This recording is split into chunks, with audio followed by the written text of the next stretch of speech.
few questions that I've been asked repeatedly. Who are you? What do you do? How did you come to this?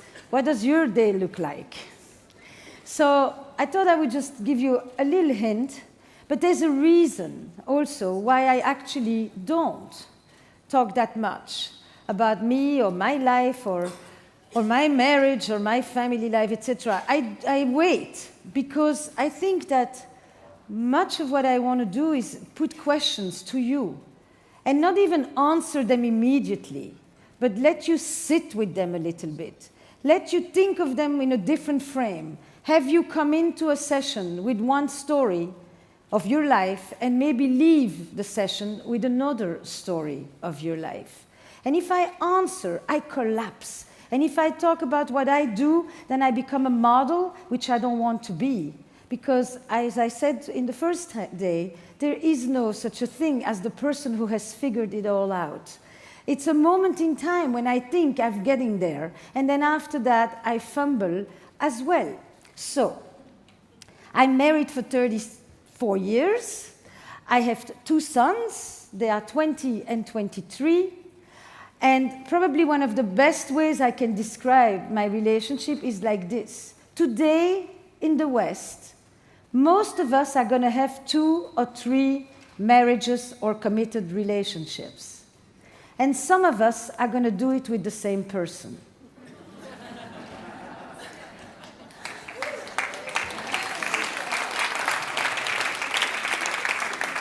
So I don't know, he thinks we've had 4 marriages, I think we've had 3 marriages to each other, but that's the idea, you know. If I was to tell you maybe of an influence of what really motivates me, what do? I am a psychologist, I see patients, I have a predilection for working with couples across cultures. My place in this world is to create open, meaningful, bold, challenging conversations about this subject that affects us all, called relationships. I think more than ever at this point, people are hungry for truth. And so I try to contribute to creating relationships and conversations about relationships that are true.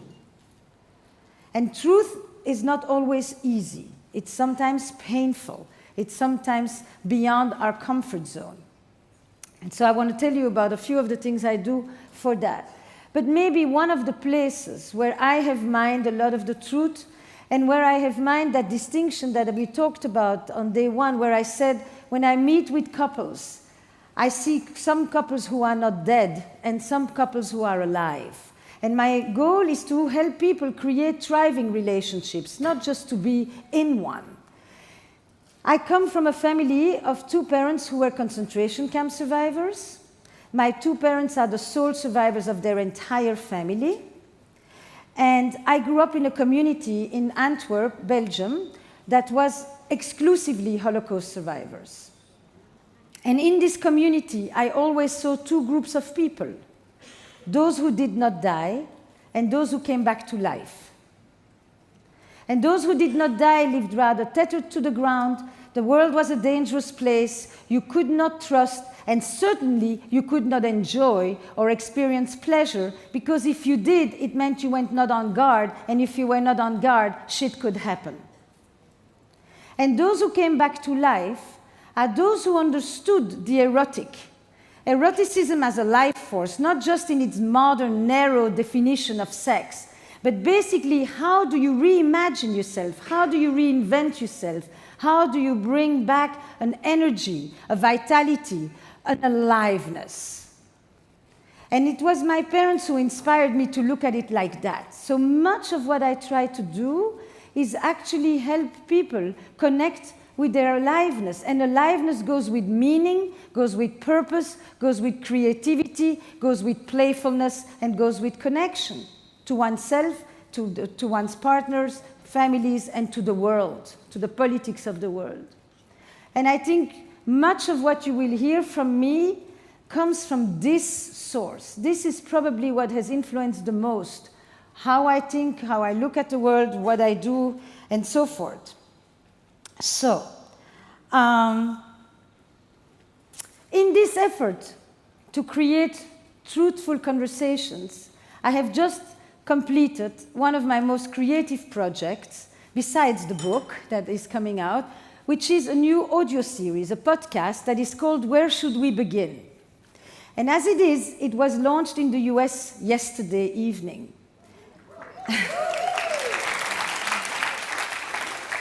So I thought, here's what I want to do. I want to play you a couple of clips. You're the first. That's it. The baby is born. It's on Audible. It's on iTunes. It's co-produced with Audible and Amazon. It's 10 unscripted episodes of 10 anonymous, one-time couples counseling sessions.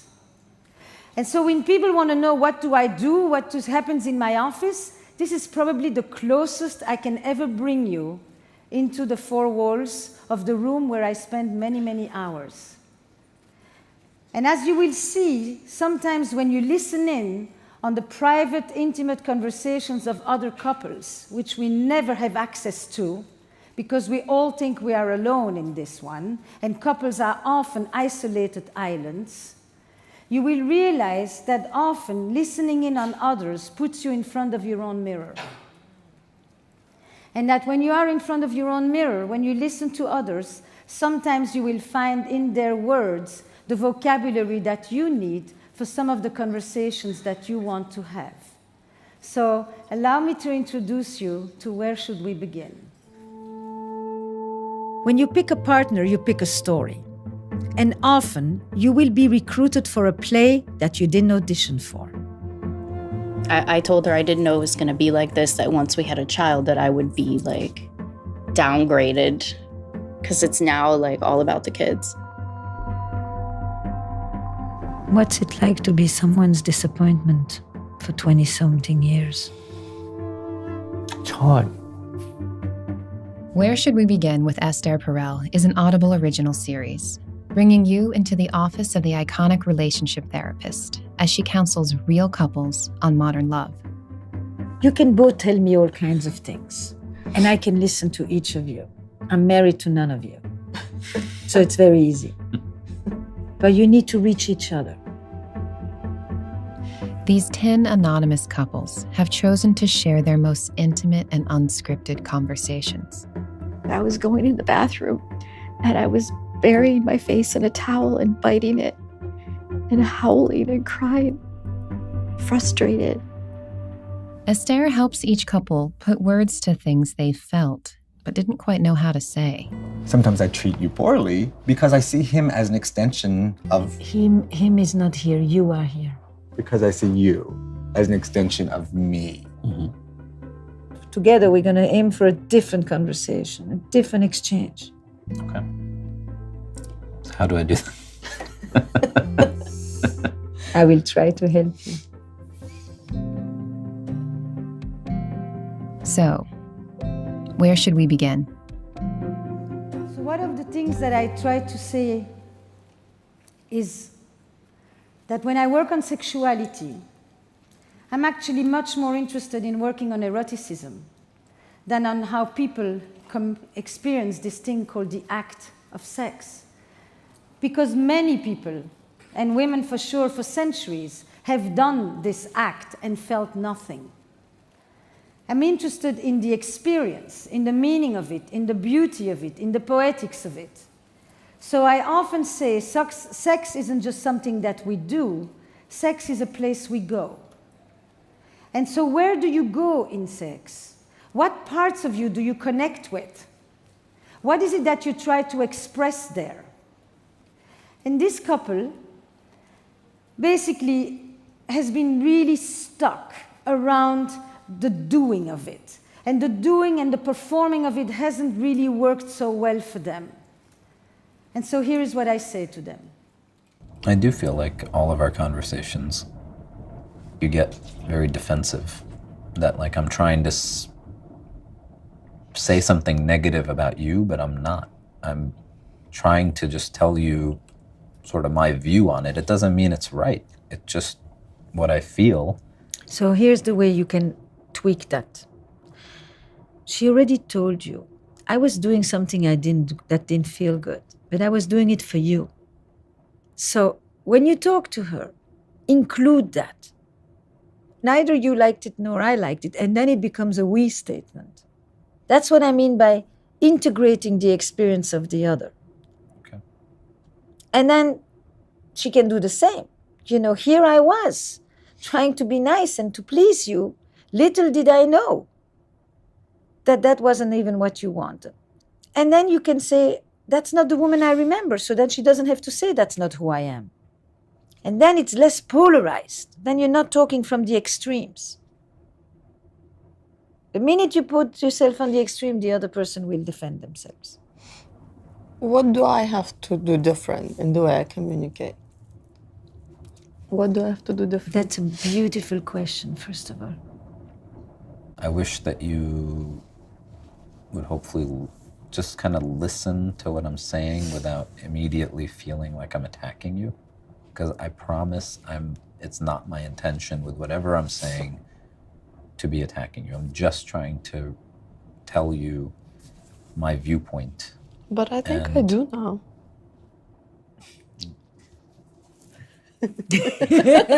She just caught herself. Good.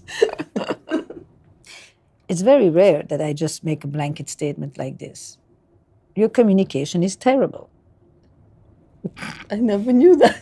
I thought we were really good at communicating. Well, no, that doesn't mean as a whole. But this thing that I'm watching here is at the root of a lot of what happens and happened.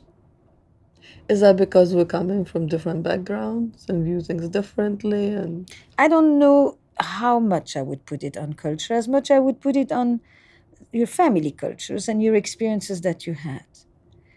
I do see that it wasn't good for both of you, and that conversation needs to take place. Not what was wrong, but how you changed this, how you learned sexual communication. I just cannot do that anymore. Case closed sexually. Like, I just can't. Something shut down. So here's the idea. I don't know what your relationship is like sexually, but I have a sense for both of you, it's been massively outcome driven, rather unimaginative, too fast for both of you, and unsatisfying. It's terrible to be with a man who you feel is only pleasing himself, and it's terrible to be with a woman who you feel is just giving you pity sex. So no matter what's going to happen, the first thing is touch. How you touch each other, how you stroke each other, how you kiss each other, and zero outcome. That's plenty of outcome. But isn't this thing supposed to happen naturally? Why is it supposed to be work? Where the hell did you learn that BS? Good.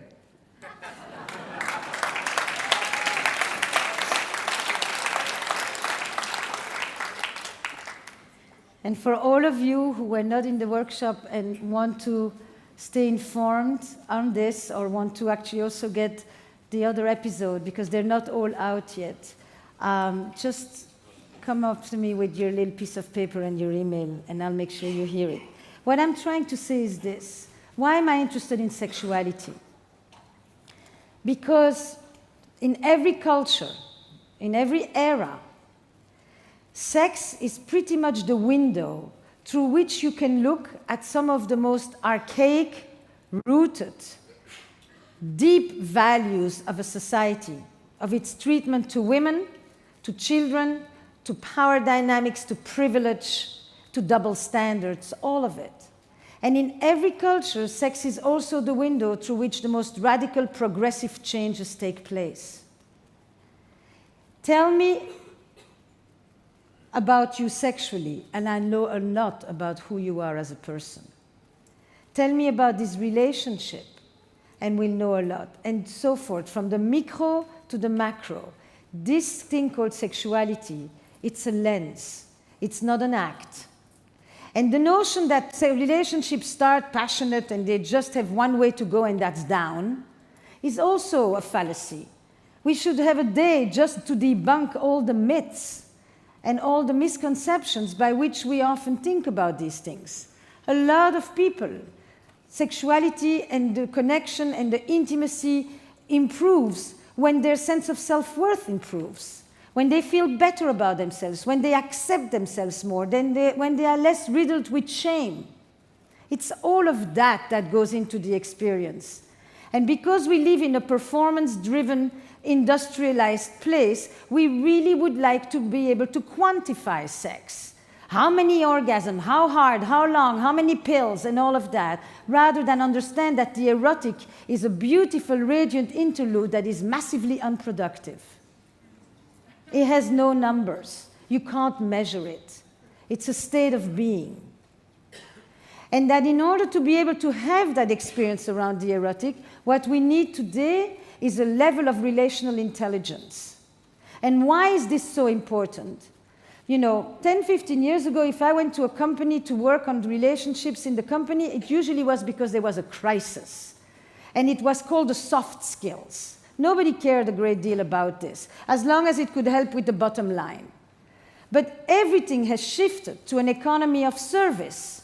So is marriage, by the way, an economy of service. We want an experience in marriage. We want to feel connected, we want to feel known, we want to feel seen, we want to feel a sense of purpose, we want to feel special. If that ain't service, what is?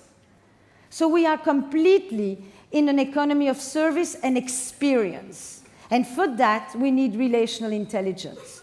We need to understand the basics of how we connect to others, how we respect others, how we share our values, how we trust them, how we let them trust us, how we can dream with them, all of those major pieces that have come to be known as relational intelligence. It's not the tasks that you accomplish, it's how you attend to the many other things around you while you are attending to the task. Very different. And the good thing about intelligence is that you can cultivate it. Some of us have a better sensibility about it, but we can really all cultivate it. So, can we get the lights on all of you? And I'll play you one other little clip, which I think... Do we have another one, Linz? You see, you two don't have a problem loving each other. You know, you have this elephant that's been between the two of you for a long time, with a complete overfocus on your performance, on the erectile difficulties, you know, and all these ugly words that are completely shaming and emasculating. And you know the word emasculating does not exist in the feminine. That's a plague for men. So change the language, because it is crippling. And it's as if you don't have a whole body. We make love with the whole body and a lot of other parts of us, not just with our genitals. If you stay focused on those damn genitals, not much is going to happen. Simply because it's reductionistic and rather boring. And plus, you can't rely on them. But you can rely on your hand, you can rely on your smell, you can rely on your skin, you can rely on your hair, you can rely on your voice, you can rely on your smile, on your eyes. My God, there's a lot of instruments in this orchestra. And you're going to learn a question that was never asked to you as a child. What would you like? I don't think that was a question that was part of the family vocabulary. No. You're right. And so it's a little awkward to say, I like, or I would like, or this feels good, or it's like this is gonna be called the therapy of indulgence. How do we learn to indulge? To experience pleasure for its own sake. I asked this to him because yesterday we were talking, tell me how you were loved, and I will tell you how you make love. And when you have this man, and he comes from a family where they sat at a table and they ate and nobody said a word, and nobody asked him ever, what do you like? Because that wasn't part of what was important. in their upbringing, it is clear that that lack of knowledge about himself, that lack of permission that he gives himself, has entered his body and lives under his skin and has become one of the major themes. It is not for everybody to have a therapy of indulgence. Some people have been massively indulgent, and it's time that they start thinking about others.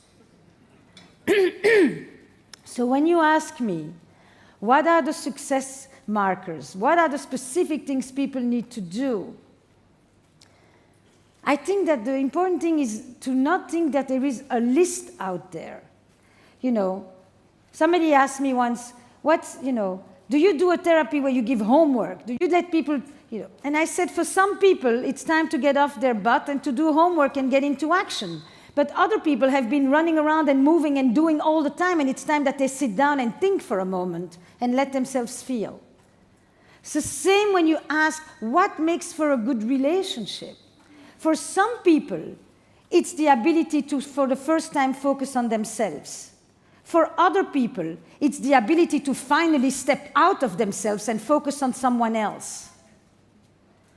For some people, it's the ability of transforming shame into guilt, so that they're not so focused on how bad they feel about themselves, so that they can finally feel bad for how the other person is feeling, and take responsibility for it if needed. For some people, it's about becoming more thoughtful. For other people, it's about becoming more vocal. For other people, it's about shutting up for a change. What happens these days is that we really often want steps, and the steps has a finite number because past 7 we usually glaze. And I don't have 7 steps for a happy life. But we all understand at this point that our attention is being hacked, our brains are becoming more fragmented and distracted, we are not paying enough attention to what's literally in front of us, often because of this, and that we need to detox from all kinds of things, including the digital one. And from that place, you ask yourself, how am I doing in the department of my relationships? Not just your intimate relationships, in general, with your parents, your family, your siblings, your friends. How am I doing? How much have I attended to that part of my life? And how much am I attending to other success markers of my life? And what have I done? And am I showing up? Is there somebody I've been meaning to call for umpteen days because I know they're sick and every day I forget? And hold yourself to task. And don't feel bad about yourself when you hold yourself to task. Just realize that you need to create agency and action towards it. And if every one of us leaves these days that we are here, and we actually elevate our sense of accountability. Relationship accountability is going through some difficulty these days. Why? Because we have this thing. And with this thing, I can ghost you on the spot. Disappear, gone. You don't exist anymore. An hour ago, I was sending you 150 of them. Now, gone. That ghosting experience, we've always been rejected, but this one is really topping. And then if we don't do the ghosting, many of us do the simmering version.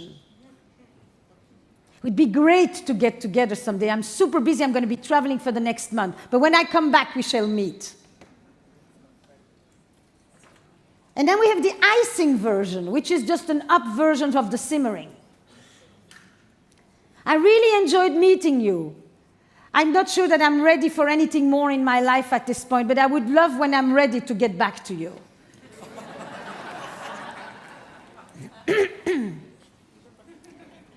And all these versions of accountability, or lack thereof, are fantastic because they are often summarized in what my friend and colleague Terry Real has begun to call a situation of stable ambiguity. Stable ambiguity is a situation that is completely connected to the digital relational revolution. It means just enough not to feel alone, with some of the comforts of consistency, but certainly not too much to feel like I've lost my freedom and I am now committed and trapped. Stable ambiguity. A little bit of that, but not too much, so that I don't have too much of the other. And in this space, many people go around with massive cases of FOMO and massive cases of and massive uncertainty that accompanies it. It's a very interesting thing, right? More choice and more uncertainty and crippling self-doubt. How is it possible that we are going from one event to another to talk about confidence, and the relational doubts are all the time creeping up on us? So for me, one of the things about success is not about hot and awesome. It's actually about more thoughtful about others, and it's about a little bit more accountability. There are a lot of people who are accountable to the environment and not accountable to the person, the flower, and the animal that is right next to them. It's great as an idea. It's poor as an action.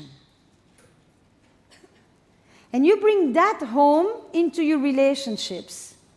And you begin to own things. And you begin to be able to say, when you know that you're doing stuff, when you know that you're asking in a way that guarantees that you're not going to get.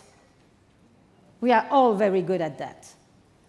And then complain that the other person isn't responding. And if you just go down one line after the other and look at the things that you could improve on, small, don't make big promises, small, in the moment, you come back and you just say, that wasn't cool. I could have done this a little better. I know that this is a tough day for you. I didn't have to have another fit right now. Something that just says, I see myself through your eyes, and I know what I have just done and try to get away with.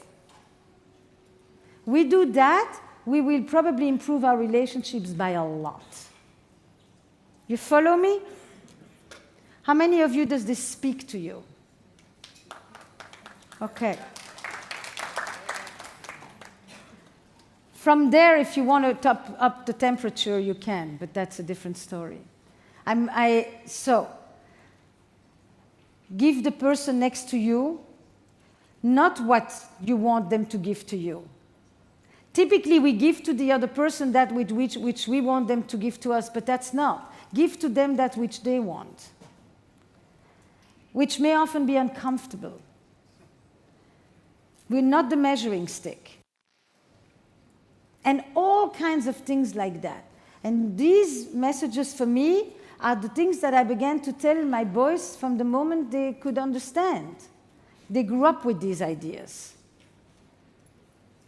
The same way that some people always taught their children, when somebody walks into the house, you first want to give them water or something to drink. Welcome them. It's that mentality. So I'm more about a mentality, I'm more about an ethics of relationship than I am about tips and tricks. And for some of you, that may be exactly what you like, and for others, that may have something lacking. I'm well aware of that. But I'm going to resist the temptation of telling you this is good and this helps and all of that. I think if you get this idea, you will actually feel more empowered and more free. What is self-esteem? It is the ability to see ourselves as flawed individuals and still hold ourselves in high regard. It's anything but perfection. So, welcome your flaws, people. And now, if you could turn to the person next to you, and instead of telling them how great and awesome you are, you could tell them one little flaw that you struggle with, we would make the world a more humble place.